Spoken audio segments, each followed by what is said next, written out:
Le ciel, vaste et impitoyable, à vous défiler des générations d'avions de guerre. Mais parmi eux, il existe un appareil dont la silhouette trapue et les ailes droites inspirant à la fois respect et crainte, le Su-25, surnommé par l'Auton Frogfoot.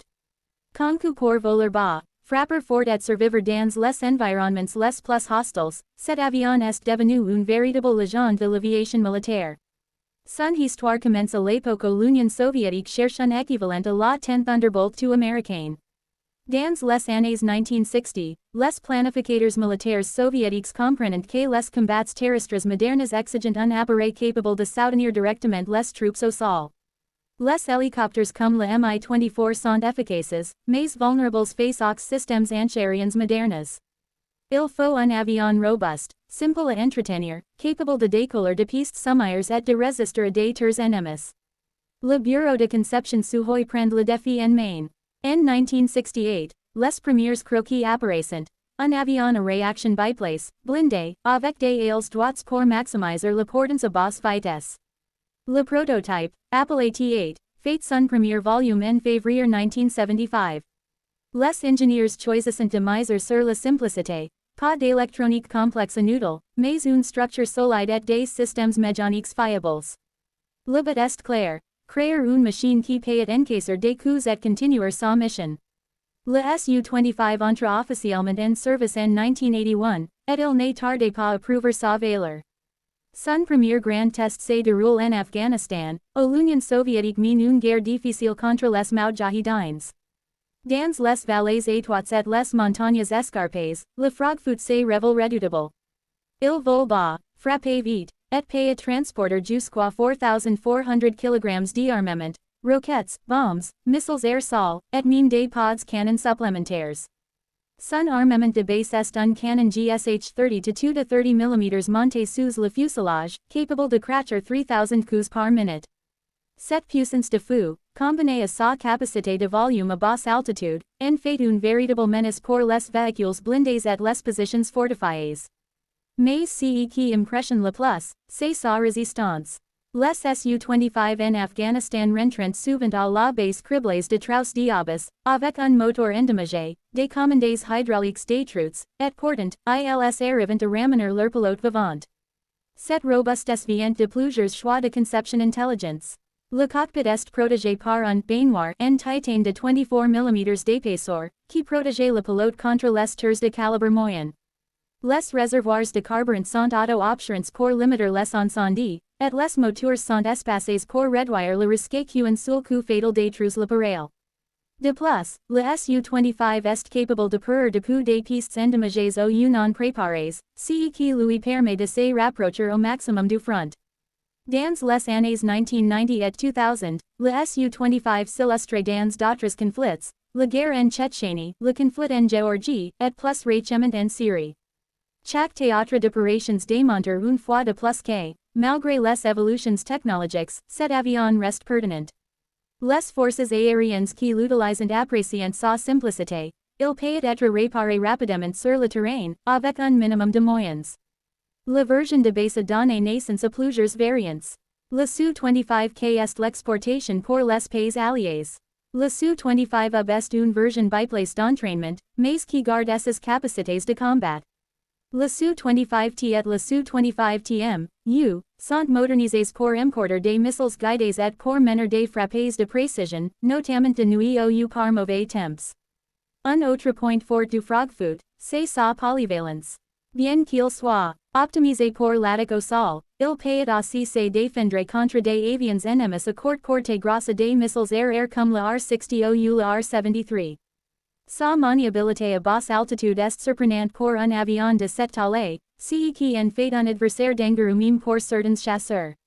Le Su-25 en a déjà cherché à rivaliser en vitesse avec des intercepteurs ou à transporter autant d'armement qu'un bombardier stratégique. Sa philosophie est différente. Se rapprocher du champ de bataille, infliger des dégâts précis, et repartir avant que l'ennemi ne puisse réagir. C'est un outil de guerre pragmatique, pensé pour les réalités brutales du combat terrestre. En Afrique, plusieurs pays ont utilisé ou utilisent encore le Su-25. Essas caractéristiques enfant un choix idéal pour des forces aériennes qui doivent opérer dans des environnements difficiles, ou les infrastructures aéronautiques sont limitées. En République démocratique du Congo, par exemple, cet avion pourrait parfaitement remplir des missions de soutien rapproché dans des zones reculées, grâce à sa capacité à opérer depuis des pistes rudimentaires et à encaisser des tirs ennemis. Son entretien est relativement simple. Pas besoin d'une base aérienne ultramoderne, un atelier de maintenance bien équipé suffit. Et même si certaines pièces doivent être remplacées, la conception modulaire permet de remettre un Su-25 en service en un temps record. Le Frogfoot, malgré son âge, continue d'évoluer. La Russie a lancé des programmes de modernisation, comme le Su-25 SM et le Su-25 SM3, qui integrent une avionique améliorée, des systèmes de navigation GPS GLONASS, et la possibilité d'utiliser des munitions guidées de précision. Ces améliorations prolongent la durée de vie de l'appareil et la rendent encore plus efficace sur un champ de bataille moderne, où la précision et la rapidité sont essentielles. En termes de performances, le Su-25 n'est pas un sprinter. Sa vitesse maximale est d'environ 975 km/h au niveau de la mer, et un peu plus en altitude. Mais cette lenteur relative lui permet de mieux repérer ses cibles et de manœuvrer à basse altitude, là où la plupart des chasseurs rapides perdent de l'efficacité. Son rayon d'action, sans réservoirs supplémentaires, est d'environ 750 km, ce qui est largement suffisant pour des missions de soutien rapproché.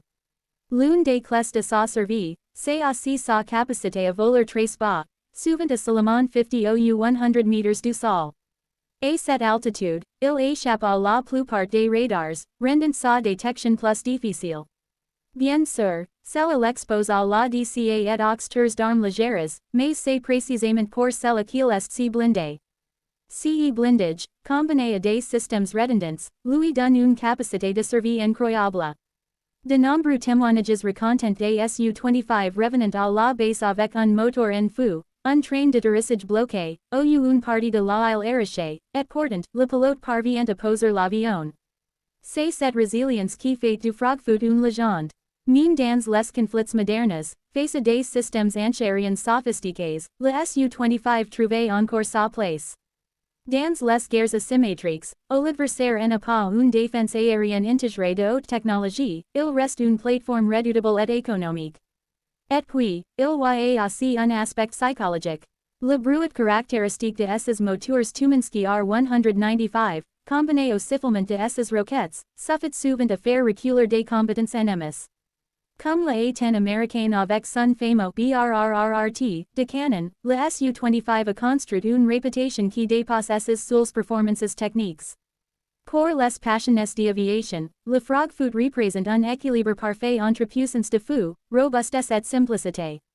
Dans un monde où la tendance est aux avions furtifs, bourrés d'électronique et coûtant des centaines de millions de dollars, le Su-25 rappelle qu'un appareil bien conçu, fiable, et adapté à sa mission peut rester pertinent pendant des décennies. Aujourd'hui, plus de 40 ans après son premier volume, le Su-25 continue de voler dans plusieurs pays à travers le monde. Certains le considèrent comme dépassé, mais pour ceux qui l'ont vu en action ou qui ont volé à son bord, il reste un symbole, celui d'un avion qui ne recule pas devant le danger, qui se salit dans la poussière des pistes improvisées, et qui revient toujours, mission accomplie. L'histoire du Su-25 n'est pas seulement celle d'une machine. C'est aussi celle des pilotes qui le conduisent. Des hommes et des femmes qui savent qu'ils peuvent compter sur lui, même dans les pires situations. Dans un cockpit étroit, entouré de plaques de titane, ils surveillent le terrain, repèrent leurs cibles, et délivrent leur charge destructrice avec précision. Chaque mission est un pari contre la mort, mais avec le Frogfoot, les chances sont un peu plus équilibrées. Et c'est peut-être le plus grand héritage du Su-25, avoir prouvé que la technologie ne doit pas forcément être futuriste pour être efficace. Qu'avec un design intelligent, une maintenance accessible, et une robustesse à toute épreuve, un avion peut traverser les décennies et rester un acteur clé des champs de bataille. Alors, la prochaine fois que vous entendrez le grondement sourd de ses moteurs et que vous verrez passer cette silhouette trapue au-dessus d'un champ de bataille, souvenez-vous, ce n'est pas un avion de parade. C'est un combattant, un survivant. Le Su-25 Frogfoot, fidèle compagnon des forces terrestres, est toujours là, et il n'a pas de son dernier mot.